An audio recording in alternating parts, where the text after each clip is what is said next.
तेजाजी महाराज के विशाल जागरण के आयोजन पर और भव्य धर्मशाला का आयोजन कराया जाट समाज ने। इस भव्य धर्मशाला के लोकार्पण उद्घाटन के अवसर पर एक जोरदार जयकारा लगाया। बोले तेजाजी महाराज की। सबसे पहले तो मैं देरी से आया, देरी तो होनी थी, आपको पता, नागौर से चूरू, चूरू से बीकानेर और सब जगह आपका प्यार प्रेम। लेकिन मैंने इनको प्रॉमिस किया था कि मैं चाहे कितना ही लेट हो जाऊं, मैं आऊंगा जरूर। और मैं आया दंतौर। शायद यहाँ से पाकिस्तान बॉर्डर 25-30 किलोमीटर होगा, कितना है?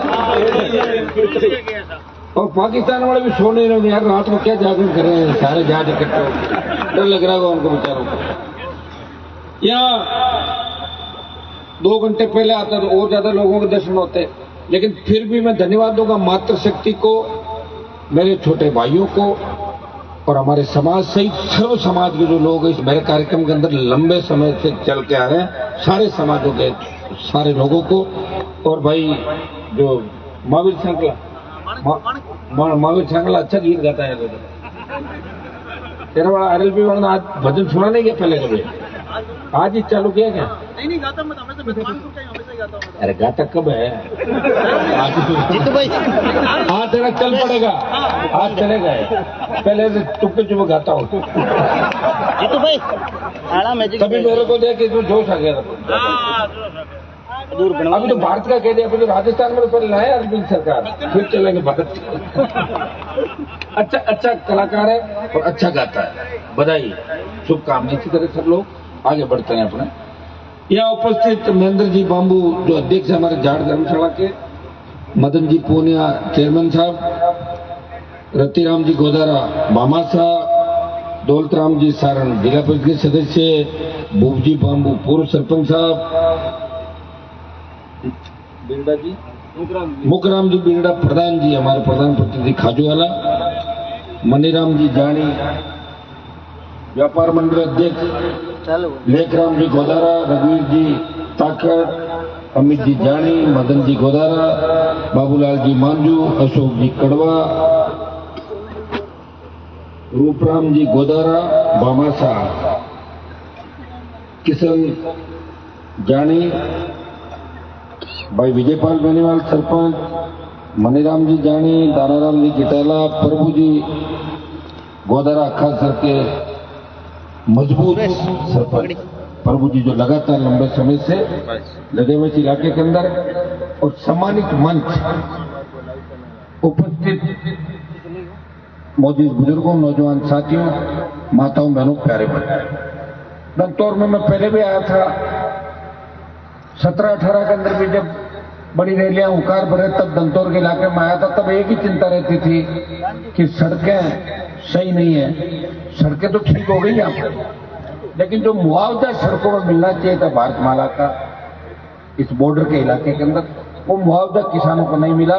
पंजाब, हरियाणा, दूसरे इलाकों के अंदर जहां भी सड़कें निकली, चाहे वो एक्सप्रेस वे हो, चाहे भारतमाला हो, चाहे दूसरी बॉर्डर की रोड हो, वहां मुआवजा हमसे 3 गुना 4 गुना मिला। मैं इतना ही आपको विश्वास दिलाता हूं, अगर मेरी सरकार में किसी भी तरह अगर एंट्री आपने करा दी तो बैक डेट में मुआवजे दिला दूंगा, इतना मैं आपको विश्वास दिलाता हूं, चिंता नहीं करा, ठीक है। लेकिन फिर भी हमेशा हम लग रहे हैं, बहुत बड़ा भूभाग है राजस्थान का। आप देख रहे हो, एक व्यक्ति चलता है, वो कागज इकट्ठा करता रहता है, और जब सुबह हो जाती है, सुबह फिर दूसरे कामों में लग जाता है। एक दिन जब मैं जनसुनवाई कर रहा था, मैंने रखा कि मैं जनसुनवाई करूंगा, तो मैंने कहा भाई पता तो करो कागज कितना है, तोलो इनको। 15 किलो कागज है, तोलो। इससे अंदाज लगा सकते हो कि एक आदमी जो सरकार में नहीं है, जो सरकार में कभी रहा नहीं, जिसकी सरकार बनी नहीं, जिसके 3 विधायक साहब ने 1 किया, 1 से 0 कर दिया, और देश में किसान कौम को जब भी जरूरत पड़ती है वो काम आता है। सेना को जब ठेके पे दिया, वो लड़ रहा है इस देश के अंदर, पहलवान बेटियों की लड़ाई लड़ रहा है। आप जब अपराधी सरेआम गुंडागर्दी करते हैं, हनुमान बेनीवाल आपके लिए लड़ रहा है। दलित को घोड़ी पे नहीं बैठने देते, हनुमान बेनीवाल उसको घोड़ी पे बिठाता है और आरोपियों को सलाखों के पीछे डलवाता है। किसान की कर्ज माफी से ले, कहीं भी पीड़ित शोषित किया जब आवश्यकता पड़ती है आखिरी उम्मीद के रूप में आपका भाई खड़ा रहता है, फिर भी जीरो पे कर, कोई दिक्कत नहीं। मैं हिम्मत हारने वाला आदमी नहीं हूँ। मैंने कहा आपने जीरो पे किया है तो वापिस आप इसको ठीक भी करोगे। और निश्चित रूप से चल रहा हूं, लगा हुआ हूं, कांग्रेस के लोगों से बात करते हैं कि साहब ये हमारी समस्या। आप लोग राज को नहीं भाई, और राज था जब क्या किया, सारे पेपर आउट हो गए, तो देखा आपने राज था जब क्या बात। राजस्थान के अंदर नौजवान खरा उठा, अशोक गहलोत का जो पाप था उसको आज भी हम धो रहे राजस्थान के अंदर। 127 दिन से मैं धरने में बैठा था, ऐसा ही भर्ती और हाथ पे थी पुनर्गठन को, और सारे पापों की पोटली खोल दो। और वो बजरी का जो आंदोलन चला था, आपके में आया था आंदोलन करने, ध्यान है आपको, खाजोड़ा सब जगह सभाएं की, तब राज किसका था? गहलोत अपनी सरकार या कांग्रेस के बीजेपी के लोग बैठे होंगे, लेकिन मुझे पता है कि सामाजिक मंच है और अपने को भी दूसरे समाजों से सीखना, अंदर ही अंदर मदद करनी है एक दूसरे, समझ गए आप? दोनों पार्टियों में रहो और उनको खोखला करो अंदर से और आगे को मजबूत करो, तभी जाके ठीक होगा, नहीं तो मारे जाओगे चढ़ाई करें। कोई दड़ीदोरी नहीं है आपका देश के अंदर, पूरा देश देख लिया मैंने, यूपी, हरियाणा, पंजाब, दिल्ली, जो मजबूत इलाके हुआ करते, जब किसानों को आवश्यकता पड़ती कितने एमपी आए थे सड़क पे, कोई नहीं आया, सब कह रहे थे मोदी जी बहुत अच्छे बिल लेके आए, मोदी जी ने कमाल कर दिया। और लड़ कौन रहे थे? हम लोग लड़ रहे थे। आज भी कौन लड़ रहा है? हम लड़ रहे हैं। मेरे परिवार ने 16 चुनाव लड़े एमएलए एमपी, अब ये भी सुनो आप, 16 में 9 चुनाव जीते मेरे पिताजी, मैं बना 6, छोटा भाई बन गया, लेकिन सत्ता में नहीं रहे, हमेशा सत्ता के खिलाफ रहे। छोटी मोटी सत्ता में आ भी नहीं सकते, अगर मुझे इतना भी कोई चाहे तो मैं नहीं रह सकता, क्योंकि मैं पूरी आपकी चलते हुए देखना चाहता हूँ कि पूरी चले, वो खाली हाथ कोई नहीं जाए, वो हो नहीं सकता। आज का सिस्टम आप देखो कि भजनलाल के नाम की पर्ची वसुंधरा खोलती है, तो क्या वसुंधरा को चक्कर नहीं है उस समय जब भजनलाल की पर्ची है? ये वही भजनलाल है जिसको वसुंधरा जानती नहीं, कभी तो रामलाल कहती थी, कभी श्यामलाल। श्यामलाल तुम कैसे हो? रामलाल तुम तुम्हारा ना, मैं रामलाल, मैं भजनलाल है, भजनलाल। तो अब आप बताओ, वो उस आदमी की पर्ची खोली, अगर उसकी जगह मैं होता तो पर्ची खोलता क्या? आप बताओ। तो पर्ची को यूं करके रख देता, मेरा ही नाम है खुद का, मेरा ही नाम मैं पढ़ता हूँ। वसुंधरा के अंदर हिम्मत नहीं, जेल जाने के डर से भजनलाल की पर्ची खोली, मेरे बेटे को मेरे को जेल में नहीं डालता अमित शाह मोदी, इसलिए पैसे का भजनलाल मुख्यमंत्री होंगे। अंदाज लगाओ कैसे जेल के घोट पिए हो। मैं नहीं पीता, मैं नहीं रहता ऐसे। मैं जब मेरे लोगों का अपमान होते देखता हूं तो 1 सेकंड में खड़ा हो जाऊं उस जगह से, और कई बार हुआ, देखा आपने, वीडियो देखते हो मेरे, लेकिन संयमित तरीके से लोगों को किस तरह गलत डालते हैं। अगर मैं किसी से प्यार करूं, ऐसे थोड़ा सा यूं कर दूं ना, फिर हनुमान जी तो मारपीट कर रहे हैं, अरे मैं मारपीट थोड़ा करूं, मारपीट लोग सरेआम गोलियां चला रहे हैं, उनको आप सत्ता के अंदर लेके आ रहे हैं।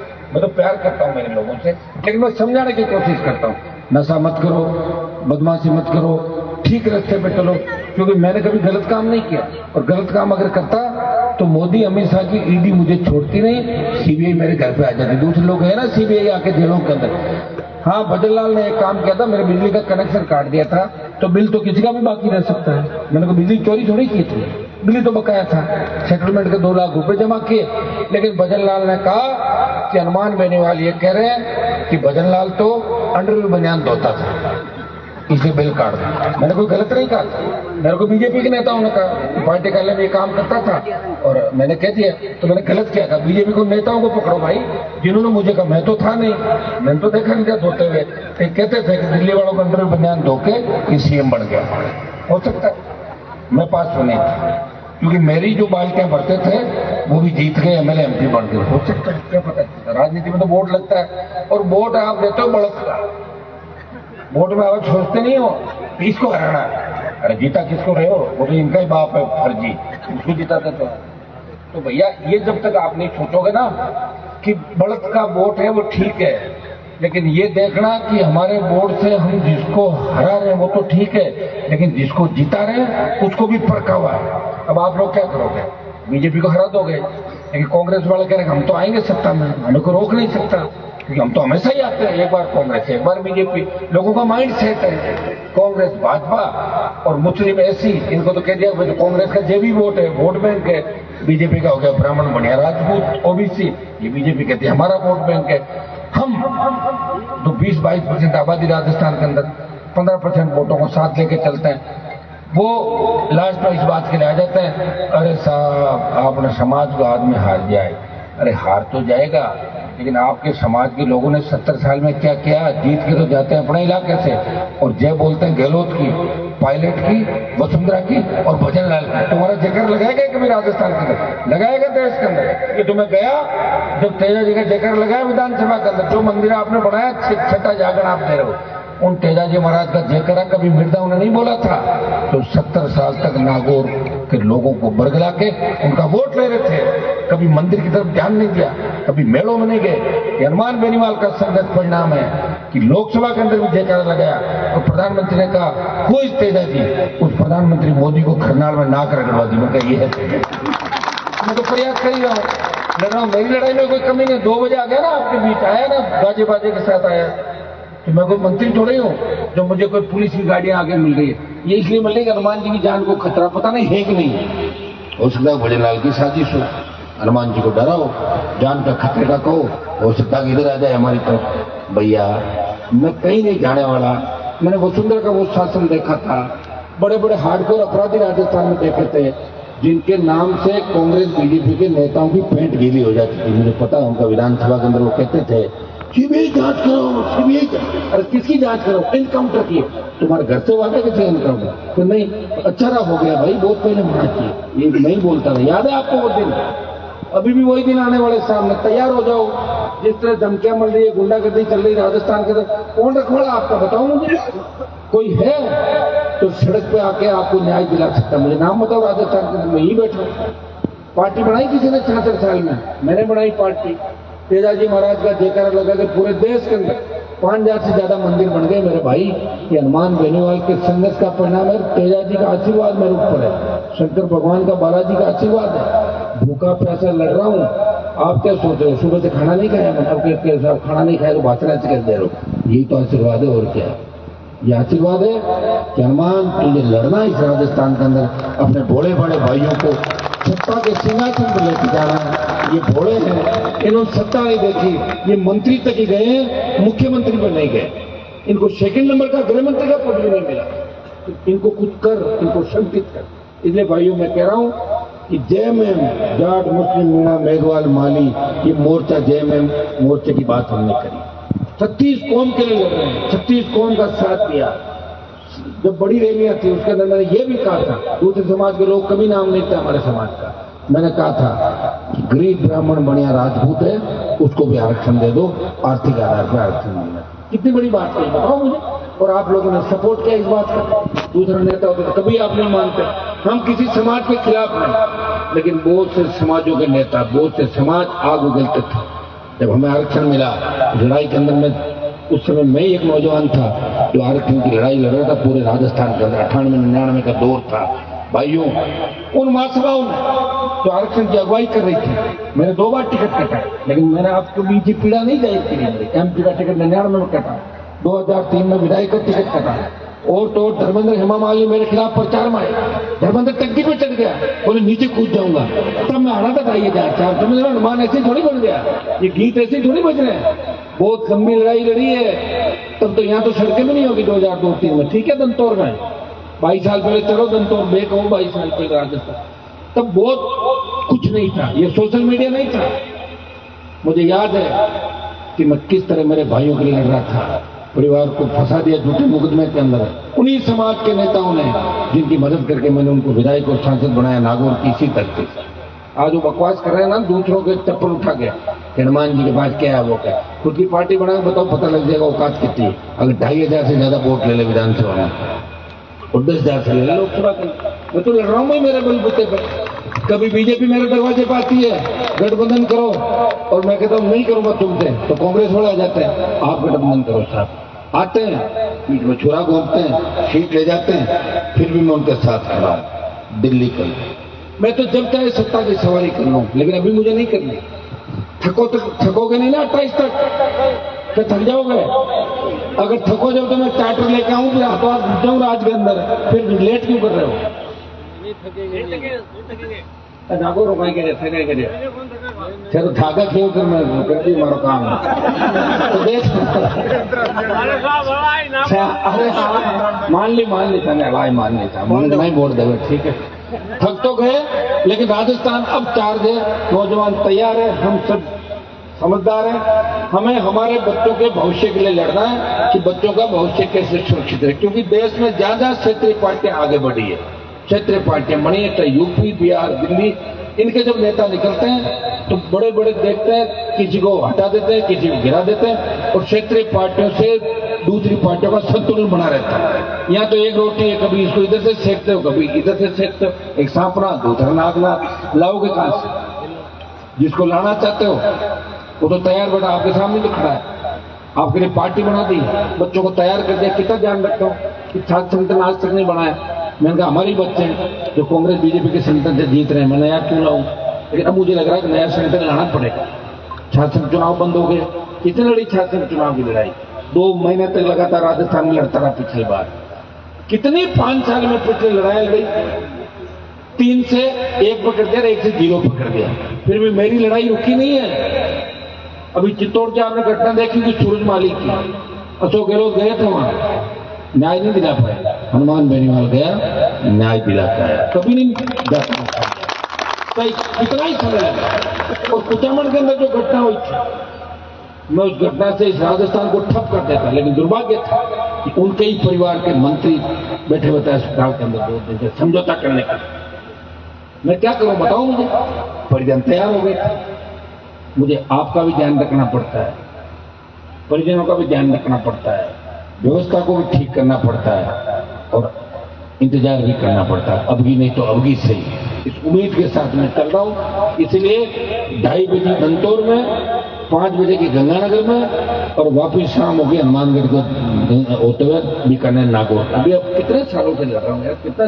समय हो गया मैं तो शादी लेट हुई नहीं तो मेरे बच्चों की शादी करनी पड़ती है क्योंकि मेरे साथ लोग कई शादियों में वो किसके बेटे की शादी और साहब मेरे की होगी कि साहब आपके साथ ही मैं था तो उम्र तो बढ़े उम्र थोड़ी रुक जाती है उम्र बढ़े फिर 28 में अगर आपने ठीक नहीं रहा तो फिर 28 के बाद इतनी लड़ाई में नहीं लड़ पाऊंगा जो 28 तक लड़ रहा हूँ अभी तो ठीक है मामला शरीर भी ठीक चल रहा है दौड़ रहे हैं प्रयास कर रहे हैं आशीर्वाद भी है लेकिन आप सोचोगे 28 से 33 तक ले जाए तो भाई 33 तक ले जाओगे दिक्कत आएगी फिर आपको भी आएगी मुझे भी आएगी और कोरोना के अंदर आपने स्थितियां देखी सरकार थी ना बीजेपी की कांग्रेस की दोनों जगह क्या हालात हुए ऑक्सीजन के सिलेंडर नहीं मिले रेमडेसिविर नहीं था क्या हालात हो गए कोविशील्ड कंपनी ने कोर्ट के अंदर कहा कि हमने जो वैक्सीन लगाया उससे हार्ट अटैक की संभावनाएं बनती है तो अब ये पता नहीं हार्ट अटैक किसके कब हो जाए आप समझ रहे लेकिन आपको डरना नहीं है कोई नहीं होगा हार्ट अटैक किसी के भी नहीं होगा चिंता नहीं करें ये तो डराने की बातें होती है सरकार डराती है दूसरे तरीके से डराती है कोविड आया उसके बाद कहां गया कोविड चला गया ना दूसरा जो कोविड था उसमें ऑक्सीजन सिलेंडर ऑक्सीजन की कमी से हमारे लोग मारे गए सारे जवान ज्यादा गए थे सरकार ऑक्सीजन की व्यवस्था नहीं कर पाई तो भाइयों आजादी के 75 साल बाद अगर ऑक्सीजन की व्यवस्था के लिए हमें इस तरह भटकना पड़े और अब ऑक्सीजन के तो सारे आपने प्लांट तैयार कर लिए पैसा भी ले लिया एमएलए एमपी सबसे एमएलए एमपी से पैसा भी ले लिया सारा कुछ कर लिया लेकिन आप अभी आपके आधे से ज्यादा प्लांट बंद है ईश्वर नहीं करे ऑक्सीजन की जरूरत पड़ जाए कहां से सरकार करे कि सरकार सोचे कि और कितने मरे क्योंकि लोगों को भूलने की आदत है अब जैसलमेर में बस का हादसा हुआ 3 दिन बाद भूल गए लोग यहाँ थोड़ा ही जाना है आज वो देख रहा हूँ आंध्र प्रदेश कहां पर किस साइड हुआ था उसको देखने लगे इसको भूल गए अब वो ये देखने लगे इधर के छोटे यार बात पुरानी होगी इसलिए सरकार सोचती है इनको ज्यादा याद मत दिलाओ इनको खाली एक ही बात करो नौजवानों को जो नशे में डुबो दो नशे का आदि हो जाए अपना व्यवस्था के लिए भटकते रहेंगे नशा कर लेंगे तो घर वालों को मारेंगे फिर रात को और क्या करेंगे देख रहे हो जो घटनाएं हो रही राजस्थान के भाइयों हमारा शांत राजस्थान अपराध का अड्डा बन गया हमारी बहन बेटे सुरक्षित नहीं जवान सुरक्षित नहीं छात्र आत्महत्या कर रहा है किसान कर्जे के बोझ की तरह आत्महत्या कर रहा है हमें पीने का पानी नहीं सिंचाई का पानी नहीं सिंचाई के पानी को लेकर आंदोलन चल रहा है सिंचाई क्षेत्र बढ़ नहीं रहा नौकरी वाला परेशान है हर वर्ग परेशान है व्यापारी परेशान है कि अपराधी धमकी दे देगा लोग शांत राजस्थान के अंदर बाहर से आने से डर गए पढ़ने के लिए आते थे बच्चे एक जमाने के अंदर लेकिन अब नहीं आते। तो नजर लग गई इस राजस्थान को, और अब तो भजन लाल जी जो बैठे हैं ये तो पनौती है राजस्थान की। मैं बता दूं आपको, ये जब तक रहेगा इसी तरह की तकलीफ राजस्थान के लोगों को होगी। इसके लिए भी आप तैयार रहो, मंत्र जंतर जो भी आप करवा सकते हो, तंत्र मंत्र वो भी करा लो। नहीं तो ये पनौती राजस्थान का पीछा जब तक नहीं छोड़ेगी तब तक इसी तकलीफों के दौर से गुजरना पड़ेगा। कांग्रेस वालों को मजा आ रहा है। अशोक गहलोत कहता है ना कि पंडित भजनलाल जी मुझे शूट करते हैं, ये अगर है तो अच्छी बात है। अशोक गहलोत ये सोच रहा है मैं भी सीएम वापिस बन जाऊं। भूल जाओ, अब चांस नहीं। क्या आने थोड़ी दोगे? आने दोगे क्या? अब तुम्हारी आवाज इतनी धीमे धीमे आ रही, क्या कर लोगे तुम लोग? हैं कैसे रातें खराब कर रहे हो मेरी। मैं भी जाकर सोऊं फिर आराम से। हिम्मत है कि नहीं है? या कोई दमतोड़ क्या बोल रहे हो ना पाकिस्तान का, इतने से डर थोड़ा लगता पाकिस्तानी तरफ से। ऑपरेशन सिंदूर आएगा क्या करो है। मेरी तो हिम्मत में, सुनिए मेरी बात, मेरी हिम्मत में कोई कमी नहीं है। मेरी जैसी हिम्मत देश में तो किसी नेता के अंदर है नहीं, और मेरी हिम्मत और बढ़ेगी। लेकिन 28 में मुझे आप ताकत दोगे तभी मैं आपकी सेवा कर पाऊंगा। मेरे सत्ता का कोई शौक मुझे नहीं है। मुझे जिस दिन सत्ता में जाना होगा, सत्ता मेरा इंतजार कर रही है। एक बार हरा दिया लोगों ने, अब 20 साल नहीं हराएंगे, मुझे पता है। जो हराने के बाद कैसी तकलीफ के दौर से गुजरना है। तो मैं मेरे लिए नहीं लड़ रहा हूं, मैं आपके लिए लड़ रहा हूं। और आपके बच्चों का भविष्य कैसे सुरक्षित हो। हरियाणा हाथ से चला गया, यूपी हाथ से चला गया, दिल्ली हाथ से चला गया, कहां है आपके मुख्यमंत्री? है क्या? इस राजस्थान से शुरुआत होगी। राजस्थान पे कब्जा करेंगे तो फिर आगे की ओर बढ़ेंगे। कब्जा अकेले नहीं कर सकते। जेएमएम शेड्यूल कास्ट के भाइयों को भी साथ देना पड़ेगा, मुस्लिम को भी लेना पड़ेगा, दूसरे भाइयों को भी साथ देना पड़ेगा, और मजबूती से वोट के मामले में समझ के साथ आगे बढ़ना पड़ेगा, तभी सत्ता पे कब्जा होगा। स्वर्गीय रामेश्वर जी डूडी हमारे बीच नहीं रहे, मेरे बड़े भाई की तरह थे। दुर्भाग्य से 2 साल से बहुत गंभीर बीमार हो गए, उनका स्वर्गवास हो गया। यहाँ की चिंता करते तो मुझे भी कहते थे, इस इलाके में वो आते थे, मैं जब आता था मुझे कहते थे मैं जाता रहता हूँ उस इलाके में। और निश्चित रूप से उनकी कमी को तो अपन पूरा नहीं कर सकते, भरपाई नहीं कर सकते, लेकिन प्रयास करेंगे मिलके। मैं आप सबको धन्यवाद दूंगा, कमेटी को भी, सब लोगों को, कि डूडी साहब के लिए आप लोग बड़ा आपका लगाव रहा, स्नेह रहा। बाकी की घोषणा जो भी है वो आप लोग अपने उससे करोगे। आप लोग जो आपकी कमेटी का जो भी निर्णय हुआ वो घोषणा आप करोगे। आपकी जो घोषणा उसमें मैं आपके साथ हूँ। लेकिन कहना आपको इसलिए कि इस कैंपस के अंदर और इस यहाँ पे मुझे यहाँ के समीकरण नहीं पता, तो यहाँ का समाज जो तय करेगा मैं उसके साथ हूँ। और नहीं, वो बात तो है, घोषणा थाने करनी है। मेरी तो ये है कि जो आप कर दोगे उसमें मैं तय है। और रामेश्वर जी की कमी के लिए मैं इतना ही बता सकता हूँ, मैं पहले भी आपके लिए तैयार था, आगे भी हूँ। उनको तो वापिस ला नहीं सकते, लेकिन उनके परिवार को, रामेश्वर जी के परिवार को जहाँ भी मेरी आवश्यकता पड़ेगी। अब की बार भी आपको पता है कि नोखा में सुशीला जी को जिताना मेरी भूमिका थी, और रामेश्वर जी की भी मदद करी थी। कैंडिडेट जरूर आगे का था, लेकिन मैं प्रचार करने नहीं गया था। क्या आप देखें क्या मुझे प्रचार, आपको ध्यान है सारी बात। तो मैंने हमेशा मेरे लोगों की मदद करने की कोशिश की। इनसे मेरा पारिवारिक रिश्ता था, बहुत जल्दी चले गए, इनकी बहुत बड़ी आवश्यकता थी, लेकिन दुर्भाग्य कहीं कहीं ईश्वर के आगे किसी की नहीं चलती।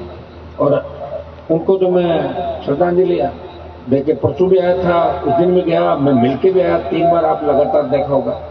और निश्चित रूप से जाट समाज जो निर्णय यहाँ पे करेगा, रामेश्वर जी की शायद मूर्ति का निर्णय आप लोग कर रहे हैं, अच्छी बात है, उसके लिए बधाई आपको।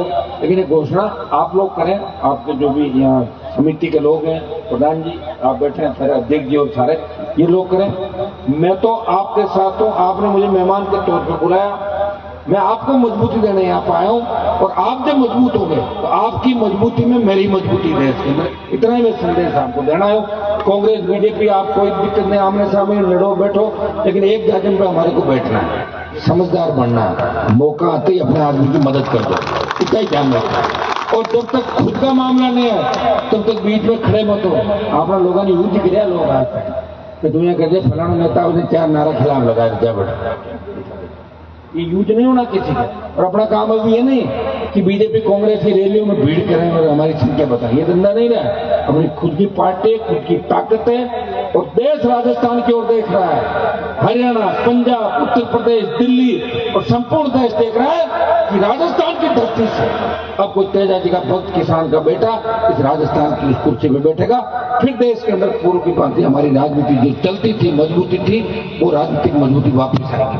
कोई कैबिनेट मंत्री नहीं है आपका देश के अंदर, नाम बताओ मुझे। और कोई स्टेट मंत्री है भी तो बेचारा घूम रहा होगा ऐसे, हवाई जहाज के अंदर टिकट फ्री मिल जाता है और कोई सामान नहीं उसके पास, जो भी, या कोई बंगले की गाड़ी। मैं तो जानता हूँ औकात क्या है स्टेट मंत्री, और अमित शाह के सामने मंत्रियों की क्या औकात है। मैं तो रहा हूँ उस पास में, ध्यान है मुझे सारा, नंबर भी नहीं होंगे इनके पास।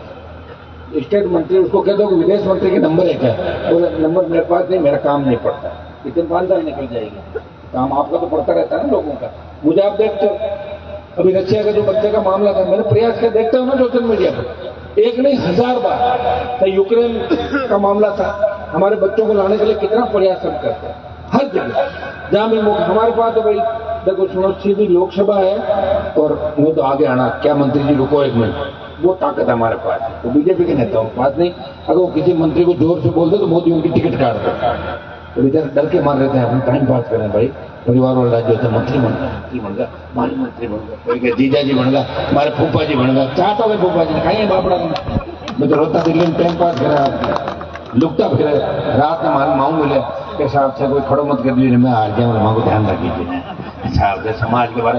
अरे तुम्हारा ध्यान रखूंगा मैं, करूँ बूढ़ा हो जाऊंगी, मेरा ध्यान कौन रखेगा? तो बताओ, तो तुम मेरा ध्यान रखोगे कि नहीं रखोगे? तो बस तैयार हो जाओ, सिंहासन इंतजार कर रहा है। और आने वाला समय आपका, इतना भी विश्वास आपको दिलाता हूँ, बहुत बहुत आपको जाट विकास, हमारी जाट समाज समिति और तमाम धर्म 29 तारीख को रैली का न्योता आपको देना है, क्योंकि रैली बीकानेर के अंदर है। तो आप तो पहले उस दिन कह के आ गए थे, रैली में तो हम आ ही गए, आप मुझे बुलाना आए थे, आपने शर्त रख दी थी, आपकी शर्त पूरी कर दी मैंने। बाकी बात आप आओगे, सारे सब लोग आएंगे। और मैं तो कहता हूँ प्रधान जी को भी लाओ। ये बीजेपी के जो मेरे समाज के लोग मेरे साथ फोटो खिंचा लेते ना, तो उनका कद बढ़ जाता पार्टी का। अरे आप हनुमान जी तरफ में तो जल्दी आओ, एसडीएम डिप्टी क्या लगाना बताओ। तो बढ़िया ना, आप तो अच्छा काम कर रहा हूँ। ये कांग्रेस वालों का बेचारा काम करता था, मेरा तो काम ही रह गया। इनको मैं बढ़ाता रहूं, मेरे लोगों को इसमें भी मेरी खुशी है कि मुझे मंत्री नहीं बनना भाई। मैं तो जहां भी जाऊं आप लोग इतना स्वागत सत्कार करते हैं।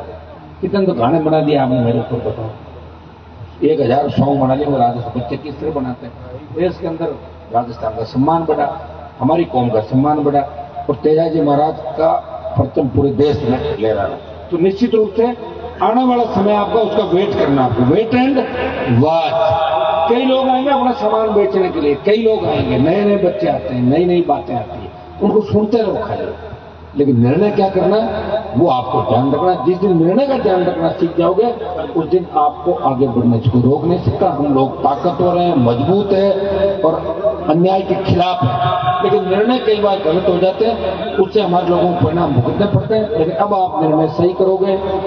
बहुत बहुत आपको धन्यवाद कि आपने मुझे आमंत्रित किया, और आगे भी आप सब मजबूती एकजुटता इस इलाके के अंदर रखने। इस इलाके में जो दूसरी जाति है, चाहे मुस्लिम, एससी या दूसरे ओबीसी के लोग हैं, दूसरे सर्व समाज के लोग हैं, अगर वो आपको पसंद करते हैं, आपकी मदद करते हैं, तो उनकी हमेशा मदद करनी है, क्योंकि यही हमारा इतिहास है।